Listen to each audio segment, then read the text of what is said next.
코로나 후유증을 겪고 있는 사람들이 늘어나고 있지만 치료제가 상용화되기까지 다소 시간이 필요하다는 보도가 나왔습니다. 연방정부가 알래스카주 북부 유전지대인 노스슬로프의 석유 시추 프로젝트에 다시 시동을 걸면서 환경단체들이 반발하고 있습니다. 5세 미만 영유아에 대한 코로나19 백신 접종이 허용된 지 3주가 됐지만 접종률은 2%에 불과한 것으로 나타났습니다.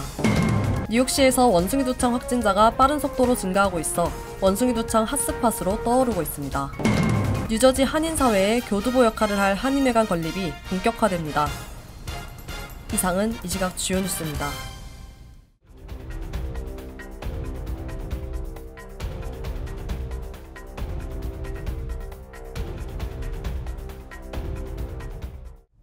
시청자 여러분 안녕하십니까? KBN 뉴스입니다. 코로나19 확산이 장기화되면서 완치 이후 코로나 후유증을 겪고 있는 사람들이 늘어나고 있지만 치료제가 상용화되기까지 다소 시간이 필요하다는 보도가 나왔습니다. 박준환 기자가 보도합니다. 질병통제예방센터에 따르면 미국 성인의 7.5%가 감염 후 3개월 이상 지속되는 코로나19 후유증 증상을 갖고 있습니다. 월스트리트저널은 코로나19 후유증은 건강관리 시스템과 장기간 코로나19 환자들이 직장에 복귀할 수 없을 정도로 경제에 상당한 부담이 될 수 있다며 제약산업이 수십억 달러로 추정되는 치료제 시장을 무시하는 것은 아니지만 코로나19 치료 단계보다 개발이 더 복잡하다고 설명했습니다. 코로나19 후유증 치료제 개발이 더딘 이유는 나타나는 증상이 다양하기 때문입니다. 코로나19 후유증 증상은 피로, 무기력증, 후각상실, 브레인포그, 이장장애, 호흡곤란 등으로 다양합니다. 코로나19 후유증은 체내에 바이러스가 남아있거나 염증 반응이 지속되는 등 여러 유형의 합병증을 포괄하는 용어이기 때문에 증상의 범위가 넓다고 월스트리트저널은 설명했습니다. 최근 연구 결과에 따르면 코로나19 바이러스가 감염 단계를 넘어 사람의 몸속에 남아 장기적인 후유증을 남길 수 있는 것으로 나타내고 있습니다. 하버드대 의대 등이 코로나19 후유증을 겪는 환자와 일반 코로나19 환자의 혈액을 분석한 결과 후유증을 겪는 환자 65%는 혈액에서 스파이크 단백질이 감염 후 최대 12개월이 지난 시기까지 검출됐습니다.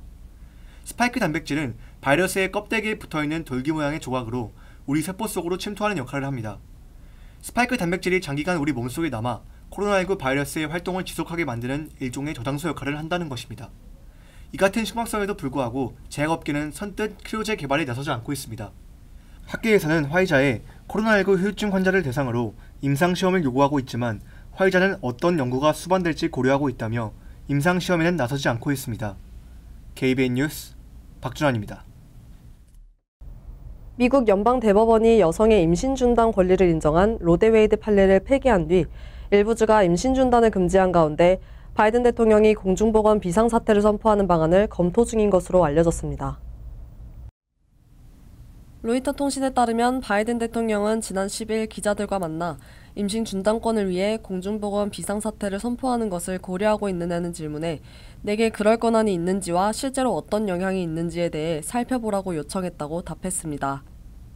미국 공중보건서비스법에 따르면 보건복지부 장관은 심각한 질병 등으로 인한 비상 상황이 발생하면 90일간 공중보건 비상사태를 선포해 대응에 필요한 자원을 동원할 수 있고 필요에 따라 기간도 연장할 수 있습니다. 예컨대 미국 정부는 2020년 코로나19에 대응하기 위해 공중보건 비상사태를 선포한 뒤 계속 연장 중입니다. 바이든 대통령이 비상사태 선포 가능성을 열어둔 것은 민주당 핵심 지지 기반이 임신 중단권 폐기 판결에 대해 근본적인 대책을 요구하면서 바이든 정부에 대한 압박 수위를 높이고 있기 때문입니다. 바이든 대통령은 지난 8일 임신 중단권 관련한 의료 서비스에 대한 접근을 용이하게 하는 행정명령에 서명했습니다. 하지만 민주당 지지자들은 이는 부족하다며 근본적인 대책이 필요하다는 입장입니다. 전날 오전 워싱턴에서는 수천 명이 임신 중단권 폐기에 항의하면서 바이든 대통령에게 이를 보장하기 위한 강력한 조처를 취할 것을 요구하는 시위를 벌이기도 했습니다. 다만 백악관 내에선 적법성과 실효성 등의 이유로 임신 중단과 관련해 공중보건 비상사태를 선포하는 데 대해 회의적인 의견도 있습니다. 젠클라인 백악관 젠더정책 자문위원회 국장은 지난 8일 브리핑에서 공중보건 비상사태 선포가 좋은 선택지로 보이진 않는다고 밝힌 바 있습니다. 연방정부가 알래스카주 북부 유전지대인 노스슬로프의 석유 시추 프로젝트에 다시 시동을 걸면서 환경단체들이 반발하고 있습니다. 보도에 박준환 기자입니다. 뉴욕타임스에 따르면 내무부는 석유 회사 코노코필립스가 윌로우 프로젝트라는 이름으로 추진 중인 유전 개발 계획에 대한 새로운 환경영향평가 결과를 발표했습니다. 윌로우 프로젝트는 알래스카 국립석유보호구역 내 유전을 개발해 60억 달러 규모의 석유가스를 생산한다는 유전 개발 사업입니다. 이 프로젝트는 도널드 트럼프 전 정부 때 승인됐으나 지난해 법원에 의해 제동이 걸렸습니다. 당시 알래스카 지방법원은 코노코필립스가 기후변화와 북극곰, 술록 등 현지 야생동물에 미칠 영향을 충분히 고려하지 않았다며 환경영향평가를 다시 할 것을 정부에 명령했습니다. 이 계획은 백제화 위기에 몰렸으나 바이든 행정부가 이날 새로운 환경영향평가 결과를 발표하며 재승인을 위한 중요한 단계를 밟은 것입니다. 환경영향평가에 따르면 이 프로젝트는 최대한으로 개발되면 하루 18만 배럴의 석유를 생산하고 향후 30년간 2억 7,800만 톤의 이산화탄소를 배출할 것으로 추정됐습니다. 내무부는 환경영향평가에서 여러 개발 시나리오별로 환경에 미치는 영향을 계산했기에 윌로우 프로젝트에 대해 최종 결정을 내린 것은 아니라고 설명했습니다. 하지만 이 계획에 반대하는 환경단체들은 정부가 환경영향평가를 발표한 것만으로도 이 프로젝트를 지지한다는 점을 보여준다고 주장했습니다. 지구에서 온난화가 가장 빠르게 진행 중인 알래스카에서 석유 개발 프로젝트를 재개한 데에서 바이든 대통령의 딜레마가 엿보입니다. 뉴욕타임스는 이번 환경영향평가가 바이든 대통령이 11월 중간선거를 앞두고 유권자들에게 국내 원유 공급을 늘리려고 정부가 노력하고 있다는 것을 보여주기 위한 조치로 해석했습니다. 하지만 환경운동가들은 바이든 대통령이 알래스카 유전 개발을 허용한다면 그의 대선 공약은 조롱거리가 될 것이라는 입장입니다. KBN 뉴스 박주란입니다. 5세 미만 영유아에 대한 코로나19 백신 접종이 허용된 지 3주가 됐지만 접종률은 2%에 불과한 것으로 나타났습니다. CNN 방송은 백악관 고위 당국자를 인용해 5세 이하 영유아 중 코로나19 백신을 최소 1회 접종한 아이들이 약 30만 명이라고 보도했습니다. 보건당국은 지난달 18일 생후 6개월부터 5세 미만 영유아에 대해 화이자와 모더나 백신의 접종을 승인했고 이 결정으로 1,800만 명의 아이들이 백신을 접종할 수 있게 됐습니다. CNN은 5세에서 11세 어린이의 경우 백신 승인 후 첫 3주간 최소 1회 접종 비율이 15%였던 것에 크게 못 미치는 것이라고 평가했습니다. 다만 영유아에 대한 접종률이 당초 예상했던 것과 매우 비슷한 흐름을 보인다는 게 백악관 당국자의 설명입니다. 대다수 부모는 자신의 아이가 약국보다는 소아과나 주치의를 통해 백신을 접종하고 시기적으로도 연례 건강검진 때 백신을 맞길 희망한다는 것입니다. 따라서 가족이 연례 검진을 끝내는 시기에 맞춰 수개월간 영유아 접종률이 계속 올라갈 것이라는 게 백악관의 예상입니다. 영유아는 고령층에 비해 코로나19에 걸리더라도 중증을 앓거나 사망할 가능성이 훨씬 낮아 접종을 주저하는 경향이 있다는 점도 낮은 접종률의 요인으로 꼽았습니다. 많은 주가 3세 이하 아이의 경우 약국에서 접종을 금지하거나 의사의 처방전을 의무화하도록 한 부분 역시 접종률을 낮춘 원인이라는 분석입니다. 지금까지 당국은 15,000곳 이상의 500만 회분이 넘는 백신을 전달한 상태입니다. 뉴욕시에서 원숭이 두창 확진자가 빠른 속도로 증가하고 있어 원숭이 두창 핫스팟으로 떠오르고 있습니다.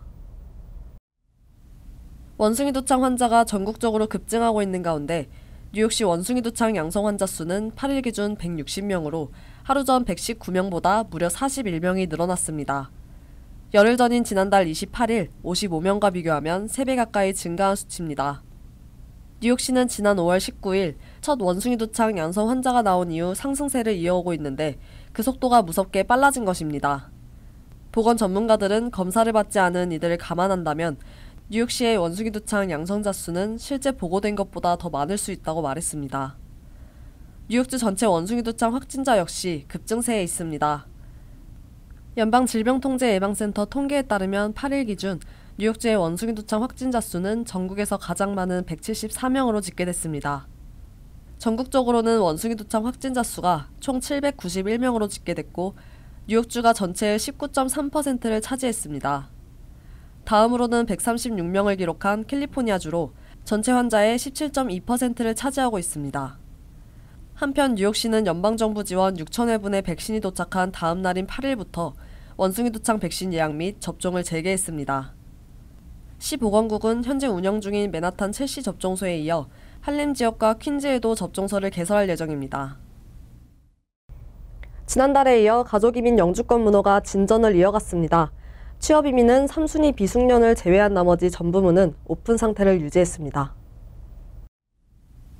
국무부가 10일 발표한 2022년 8월 영주권 문호에 따르면 오픈인 EA 순위를 제외한 전순위 가족이민 영주권 접수 가능 우선 일자가 1개월에서 3개월 진전했습니다. 지난달 7월 문호에서 최대 2년까지 개선됐던 것을 이어가는 모습입니다. 가족이민 1순위 접수 가능 우선 일자는 2015년 7월 1일에서 2016년 8월 8일로 5주 진전했습니다.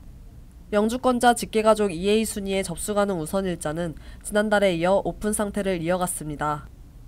영주권자 21세 이상 성년 미혼 자녀가 대상인 EB 순위는 2017년 1월 1일, 시민권자 기혼 자녀는 2009년 11월 8일, 시민권자 형제자매 2007년 12월 5일로 짧게는 5주에서 길게는 3개월까지 진전했습니다. 단 가족이민 전순위의 비자 발급 우선 일자는 전월과 변동이 없었습니다. 취업이민의 경우 지난 6월 영주권 문호에서 3년이나 후퇴했던 취업이민 3순위 비숙련 비자 발급 우선 일자는 지난달에 이어 다시 동결됐습니다. 나머지 취업이민 전순위는 오픈 상태를 유지했습니다. 전 세계적으로 항공 수요가 급증하면서 수화물 분실이 속출하고 있습니다. 월스트리트저널에 따르면 지난달 20일 영국 런던 히스로 공항에서 수화물을 실어 나르는 컨베이어 벨트에 기술적 결함이 발생하면서 여행용 가방 수천 개가 공항 한 곳에 쌓여 방치됐습니다. 에어프랑스는 지난 2일 프랑스 샤르드골 공항에서 직원들이 파업하면서 수화물이 제대로 관리되지 않아 수화물 17,000개의 도착이 지연됐다고 밝혔습니다. 수화물을 추적하는 스위스 기술회사 시타의 책임자 피터 드러먼드는 6월 전 세계적으로 수화물 분실률이 코로나19 확산 이전인 2019년 수준을 훌쩍 넘어섰다면서 특히 4월에서 6월 수화물 분실률은 지난해 같은 기간보다 5배 급증했다고 말했습니다. 또 국제선과 경유 항공편의 경우 수화물을 분실할 확률이 직항보다 6배나 높다고 덧붙였습니다. 미국에서도 수화물 분실이 문제가 되고 있습니다. 비행기에 탑승하기 전에 $5를 지불하면 수화물을 추적해 분실 시 회수해주는 블루리본백스에 따르면 지난 2달간 수화물 분실 신고가 급증했습니다. 가브리엘 맨킨 최고 경영자는 최근 1,000개의 수화물 중 10개가 분실되거나 도착이 지연되는 것으로 보고됐다며 이는 2019년에 배에 달하는 수준이라고 설명했습니다. 수화물 분실이 늘어나는 원인으로는 인력 부족이 꼽힙니다. 수화물 운송업체인 스위스포트 인터내셔널 대변인은 코로나19 이전까지 직원이 6만 5천 명에 달했지만 지난해 12월 말 기준 4만 5천 명 수준으로 줄었다고 밝혔습니다. 현재 스위스포트 인터내셔널은 일부 공항에서 신입 직원의 $5,000를 얹어주는 등 당근책을 쏟아내고 있지만 현장에 투입할 인력이 빠르게 늘지 않고 있습니다. 공항에서 일하기 위한 허가가 떨어지는데 오랜 시간이 걸리기 때문입니다. 수화물 업체인 맨지스 항공의 필립 조이니히 최고 책임자는 새로운 직원을 고용하고 교육하는 데는 2주밖에 걸리지 않지만 직원이 실제로 일하는 데 필요한 보안 허가가 떨어지기까지 평균 65일이 걸리고 최장 90일까지도 걸릴 수 있다고 말했습니다. 뉴저지 한인사회에 교두보 역할을 할 한인회관 건립이 본격화됩니다. 전직 회장들이 중심이 된 건립위원회가 활동을 시작했는데요. 한인사회 모두가 함께해 줄 것을 당부했습니다. 박준환 기자가 전해드립니다. 뉴저지 한인회 전직 회장들을 중심으로 한 뉴저지 한인문화회관 건립위원회가 회관 건립을 위한 모금 활동을 시작합니다. 건립위원회 김경훈 회장은 뉴저지 한인사회가 오랫동안 회관 건립의 필요성에 공감해왔지만 그동안 구체적인 진행을 하지 못했다며 이번 모금 활동에 한인사회의 적극적인 참여를 당부했습니다. 한인회관은 사실은 우리 동포사회에 어려운 분들한테 굉장히 필요한 존재예요. 적으로나 이런 것들 해결을 못할 때 한인회의 그 이름과 힘으로 미 연방 정부에도 얘기를 할 수 있는 채널이 있고 많은 도움을 받을 수 있는 분들도 계시는데 그런 것들을 좀 더 체계적으로 하자면 한인회관이 꼭 필요하기 때문에 위원회는 뉴저지 한인회는 물론 뉴저지 한인 상록회 등 지역 한인 단체들이 함께 입주해 사용할 수 있도록 한다는 계획입니다.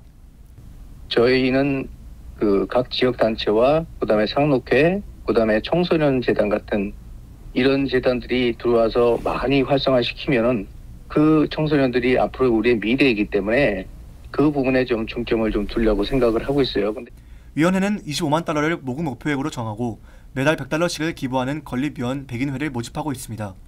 김경훈 회장은 이미 50명이 약정을 한 상태라고 밝히고 더 많은 한인들이 함께해 뉴저지 한인 커뮤니티가 다시 한번 도약하는 계기를 마련하자고 말했습니다. KBN 뉴스 박준환입니다. 퍼시픽시티뱅크가 PCB뱅크로 은행의 명칭과 로고를 변경하고 다시 한번 도약합니다. PCB뱅크 헬리김 은행장은 지난 8일 온라인 기자회견을 개최하고 새 은행 명칭과 로고를 설명했습니다. 김 행장은 나스닥 심볼인 PCB를 사용해 PCB뱅크로 이름을 변경했다며 P는 사람에 투자하는 은행, C는 커뮤니티 뱅크로서의 책임을 지는 은행이라는 뜻을 담았으며 마지막 B는 비즈니스 뱅킹 역량을 강화한다는 의미를 담고 있다고 설명했습니다. PCB뱅크는 로고에도 변화의 의지를 담았습니다. 로고의 정사각형은 밝은 미래로 나아가는 관문이자 소통의 창을 의미하며 로고에 사용된 라이트와 다크블루 색상은 아시아와 미국, 서부와 동부, 1세대와 2세대 등 화합과 시너지를 표현합니다. PCB뱅크는 간판과 브로슈어, 고객카드와 웹사이트 주소 등을 순차적으로 교체할 계획입니다. 한편 PCB뱅크는 8월 중 뉴저지 팰리세이즈 팍, 텍사스 댈러스와 캐털턴에 지점을 오픈합니다. 또 조지아와 워싱턴주 등에도 지점 오픈을 추진하고 있습니다. 2003년 태평양은행으로 출발한 PCB뱅크는 현재 남가주와 뉴욕, 뉴저지 등의 13개의 지점을 보유하고 있으며 총 자산 규모 23억 달러의 한인사회를 대표하는 은행으로 자리매김하고 있습니다. 간추린 소식입니다. 외교부는 지난 8일 LA에서 북미 지역 10개 공관 차석급 혐오범죄 첫 대책회의를 열었다고 밝혔습니다. 회의는 김한중 외교부 재외동포 영사실장이 주재했으며 지난 5월 댈러스 한인 미용실에서 발생한 총기 난사 혐오범죄 등의 피해 대응 사례를 공유하고 공간별 혐오범죄 대응 현황과 대책에 대해 논의했습니다. 외교부가 미국 법무부, 연방수사국의 자료를 바탕으로 분석한 결과에 따르면 올해 미국 내 혐오범죄 8,263건 중 아시아인 대상 범죄 건수는 279건입니다. 2020년부터 올해까지 우리 공간에 접수된 대한민국 국민 대상 혐오범죄는 미국 15건, 캐나다 3건입니다. 총기 잡지 주니어 슈터스와 비영리단체 수정헌법 2조 재단 등은 미성년자를 대상으로 한 총기 광고를 금지하는 캘리포니아주의 법이 표현의 자유를 보장하는 수정헌법 1조를 위반한다며 소송을 제기했습니다. 이들 단체가 문제 삼은 법은 총기 산업 종사자가 합리적인 수준에서 미성년자에게 매력적으로 보이거나 그렇게 보이도록 설계 의도된 총기 관련 제품이나 제품의 광고를 제작하는 것을 금지하는 것을 골자로 하고 있습니다. 또 미성년자에게 총기를 판매하거나 광고할 목적으로 미성년자의 개인정보를 사용과 공개 또는 편집하는 것을 금지합니다. 조지 워싱턴 브릿지 현금 통행료 징수가 어제부터 폐지됐습니다. 지난 6월 뉴욕 뉴저지 항만청이 조지 워싱턴 브릿지에서 현금 톨부스를 없애고 이지패스를 통해 요금을 지불하는 방식으로만 통행료를 징수하기로 결정한 데 따른 것입니다. 이지패스를 부착한 차량은 기존과 같이 톨부스를 지나면 통행료가 자동으로 징수되고 미부착 차량의 경우 번호판이 촬영돼 차량 등록 주소지로 우편이 발송되는 통행료 청구서를 추후에 납부하면 됩니다. 통행료는 기존과 동일합니다. 이지패스로 통행료를 지불할 경우 할인이 적용돼 일반 11달러 75센트, 피크타임 13달러 75센트이며 우편 청구는 16달러입니다. 에릭 아담스 뉴욕시장과 데이빗 뱅크스 뉴욕시 교육감은 지난 8일 기자회견을 열고 여름방학 기간 뉴욕시 거주 18세 이하 모든 청소년들에게 아침과 점심을 무료로 제공하는 급식 프로그램의 시작을 알렸습니다. 급식소는 뉴욕시 5개 보로 300여 지정 공립학교와 커뮤니티 수영장, 공원, 푸드트럭 등으로 일정은 대부분 방학 기간인 9월 2일까지입니다. 급식을 위한 등록은 필요 없으며 기타 서류나 신분증도 전혀 요구되지 않습니다. 뉴욕시 2022년 여름 무료급식 프로그램 급식소는 뉴욕시 교육국 웹사이트 혹은 311 전화로 확인할 수 있습니다. 환율과 증권 소식입니다.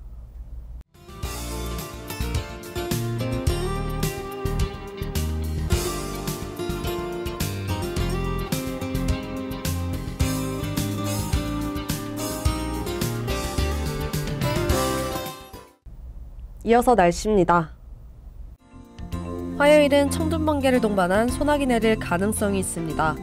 낮 최고 기온은 91도, 섭씨 33도, 밤 최저 기온은 74도, 섭씨 23도로 예상됩니다. 수요일은 대체로 화창하겠습니다. 목요일도 화창한 날씨가 이어지겠습니다. 이상으로 KBN 뉴스를 마칩니다.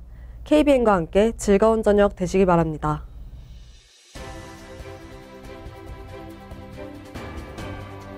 미 동부 최대 한인방송 KBN이 제작하는 KBN 뉴스는 웹사이트 mykbn.com 그리고 유튜브와 페이스북에서 다시 보실 수 있습니다. 좋아요, 구독, 알림 설정은 뉴스 제작에 큰 도움이 됩니다.